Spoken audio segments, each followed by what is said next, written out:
Want to see someone's whole stack of treasure? Of course you do. I'm fortunate to have a friend's full stack here to show you. Let's just have dessert first and start with the gold, shall we? How adorable. It's a little baby Krugerrand. 1/10 of a troy ounce of gold. If you've been hearing about the BRICS countries on the news lately, South Africa is the S in the BRICS. Here we have a 1987 10 yuan 1/10 of a troy ounce panda from China, also in the BRICS. Here we have a lovely 1/10 gold ounce eagle, definitely not in the BRICS, from the United States. We got a few of these, and let me tell you, the premiums on these are through the roof. We have a gold sovereign here with King George, roughly 22 karat gold. The nice gentleman on the horse giving the Welsh dragon a massage. Yeah, you get a little under a 1/4 ounce of gold there. Here's a little half sovereign, also about 22 carats.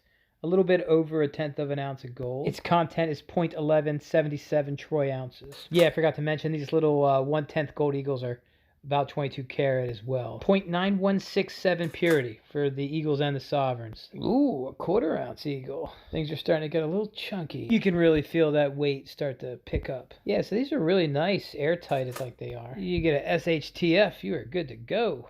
First class. The farmer will fill the bag up for you. I'd be like, here's some eggs. What, you want some steaks too? You got it, buddy. Want some fresh milk?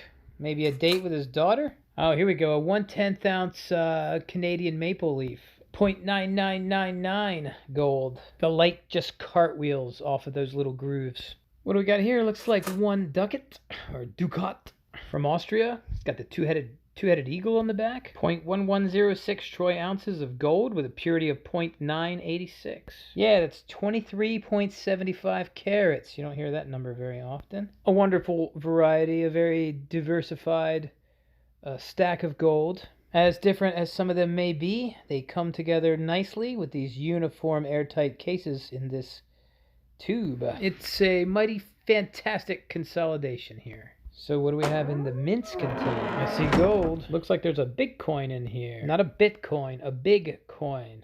Looks like the 4 Ducats. Or do you just call it 4 Ducat?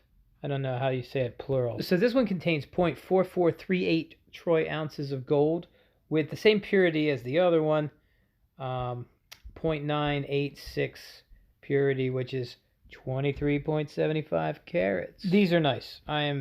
I feel very happy holding this. Now, these have a lot of diameter and they're not very thick, so you get a lot of image, but you know, they're better on the eye than they are on the hand. It doesn't have like a chunky feel to it, but it is beautiful nonetheless, and it is gold. Nearly 1/2 ounce. The Ducats seem to be a nice low premium option if you're trying to just stack that weight. We have the last of the gold. We got a couple little bars here. This one is a Credit Suisse. I suppose that's a collector's item now. Yeah, they went under, so I don't think they'll be making these anymore. This is a nice little 5-gram bar of gold. 0.999. Oh, and I see another 9 on there. So I guess that's a 4 9s for the Credit Suisse 5-gram bar. And if I can get this out of here, it's a, I know what this one is. It's a little 1/10 ounce gold bar. I am quite familiar with this one. This one was in one of my videos some time ago, but not so familiar that I know anything about it, other than that it's 1/10 of a troy ounce, and I tested it. It's gold. So a really original looking piece here. It's really nice. And as an American, I can really appreciate that odd measurement of the 1/10 troy ounce. What's in the box? It is not Brad Pitt's wife's severed head. You've heard of a 1/4 pounder with cheese? Well, here's a pounder. This is 1 pound of silver. A standard pound, which would be 16 ounces of ounces made up of 28 grams, not troy ounces, which are made of 31 grams. 16 of them would weigh more. This is a beautiful 10 ounce bar, IGR bar. It's just like, feels great. Oh my God. I love this. This is the kind of bar that I would just want stacks of. It's got a little shiny hologram on the bottom and a certificate of authenticity on the back. A pretty nice collection so far. I'm enjoying this. Let's put this back in the little baggie and see what we got here. Looks like a nice sheet of 1 ounce bars. Silvertown bars. 0.999. Yeah.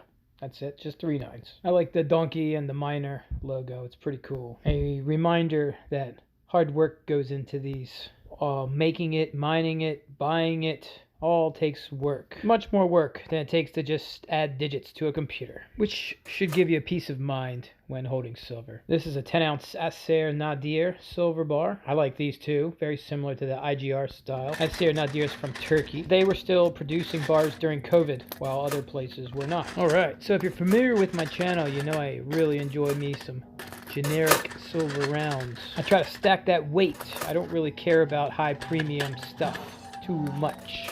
In fact, often when premiums go up high and I own it, I sell it and I buy more of this. I actually have a bunch of Eagles that I need to get rid of, but I can't seem to get the right price for them to justify buying a bunch more generic silver with the proceeds just yet. Yeah, so we got a lot of silver buffaloes here. Classic. It's great to have this as the bulk of your stack because when it's time to sell, you're not going to be disappointed. This is just silver. I mean, it's technically nothing special about it other than the silver itself. I mean, you can spend 100% premium on some Eagles, and I don't know how much you're going to get when you go to sell them. And remember, even if you're good at selling things like collectible silver ounces on eBay or what have you, if you're trying to sell when the price had just rapidly gone up, I mean, it's going to be time sensitive. And let me tell you, some of these coin shops are pretty ruthless when it's sell time. You'll be selling some silver in America, trying to explain to some guy that has this kookaburra on the back or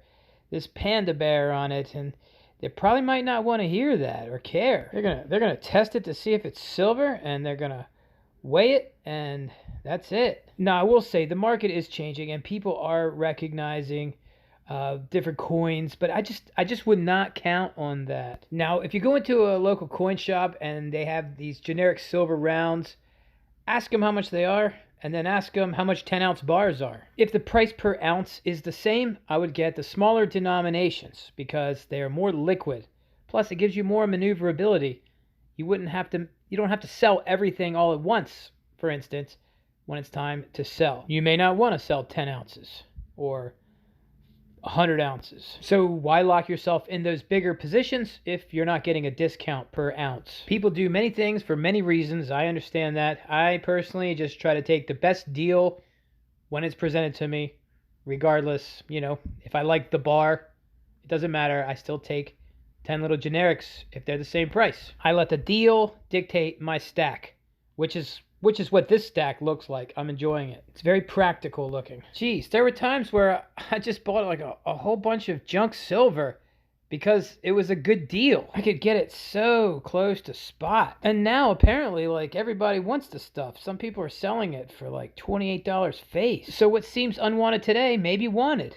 Oh, look, a creaky cardboard box. Ooh, and it's full of 10-ounce silver bars. I know this bar personally. See how it's warped? It was in a house fire. No problem, it's still here and still valuable. Except now it's rubbery, see? So yeah, if your house burns down, you'll still have your silver bars probably if the fireman doesn't take them. So there's one from Provident Metals. I've ordered from them before. Here's an eBay bar made by the Royal Canadian Mint. Pretty cool. Yeah. Spicy. That's a 9999 bar. 4 nines. Another 10-ounce Provident bar in the still in the plastic. I will say these 10-ounce bars do make it easier to count. If you're just now beginning in stacking, you might have like, I don't know, 10, 20, 30 pieces, and you think, oh, this is great. I'll never have a problem carrying this or counting this. Well, if you stay at it, it will add up, and it will get heavy. I got a nice tip for you if you're watching and you have a bunch of silver. Or hey, if you have a bunch of gold. So you can't just go putting this in any bag. I remember when I first started dreaming of filling a briefcase with 1-ounce bars. If you do that, the freaking handle will break off. This stuff gets heavy really fast. So it could be the same for any other bag. Not many bags are designed for this kind of weight. Ammo is heavy, and ammo bags are designed for that kind of weight. So go to a gun store and buy a bag designed to carry ammo and firearms. It's perfect for precious metals. Here's some Marine Corps rounds. Pretty cool. I'm not sure why all these boxes are creaky. Alright, a little 1-ounce Johnson Matthey bar. Really cool. A bag of generic Buffalo rounds. They're hot right now. Again, I just admire how practical this collection is. Here's a little Stagecoach bar. You can break it into 4. Probably not with your hand, though. Probably need a chisel. Alright, what else we got? Ooh, We got a whole sheet of these things. Well, not a whole sheet, but a sheet of them. 6 of them. Really nice. I dig these. These were out some time ago, I think before they started making the Valcambi bars. The ones that break apart, at least. Statue of Liberty. Nicely toned. Some more Silvertown. Hey, if you're still here, hit that like button for me, would you? That'll help get this video out there. I'm sure some people would love to see some treasure. And hey, don't be shy. Leave a comment down below. Let me know what you think. Oh, look, a 5-ounce bar. These are really hot right now, too. Yeah, comment below. And if you think that buying a bunch of generic silver is not a good idea, maybe you think I should have some higher premium stuff here. Whatever, just comment about it. I leave the videos open to any comments. I don't put restrictions on comments. Knock yourself out. So as far as silver and gold for myself, lately, I haven't really been buying. I just buy 1 ounce of silver a week. Sometimes I splurge a little bit. Yeah, like last month, 1 week, I bought like 4 ounces. And when I buy my 1 coin a week, I tend to gravitate towards something that's a little bit more interesting. So I end up spending some money on some premium. Like the past couple weeks, I've been buying pandas. I mean, the 1 week, it was, oh man, like a generic round, I think he wanted $32. So, and the panda was $34. So I spent $2 more. And just recently, I bought that 1989 panda. I just made a short video about that.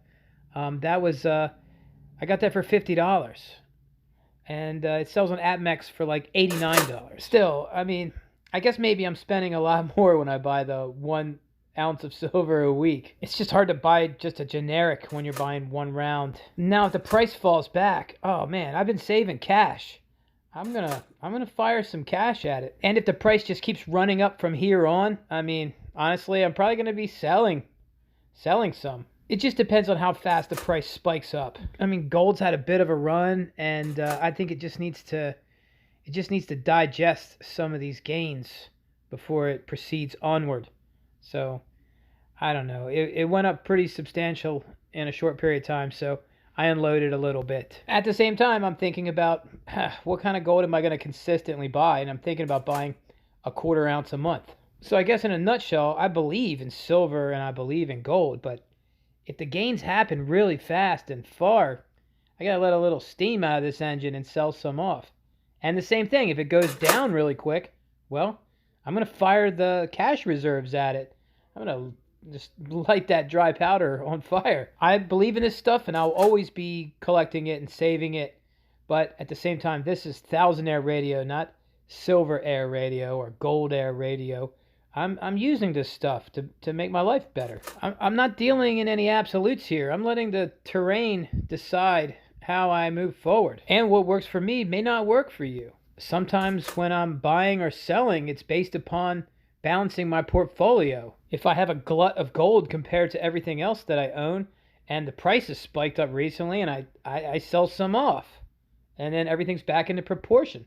I've done that with Bitcoin and silver, everything. And if something is overvalued while something else I own is undervalued, I'll sell off a portion of that overvalued asset and buy some more of the undervalued asset and restore the balances that I see fit for my portfolio.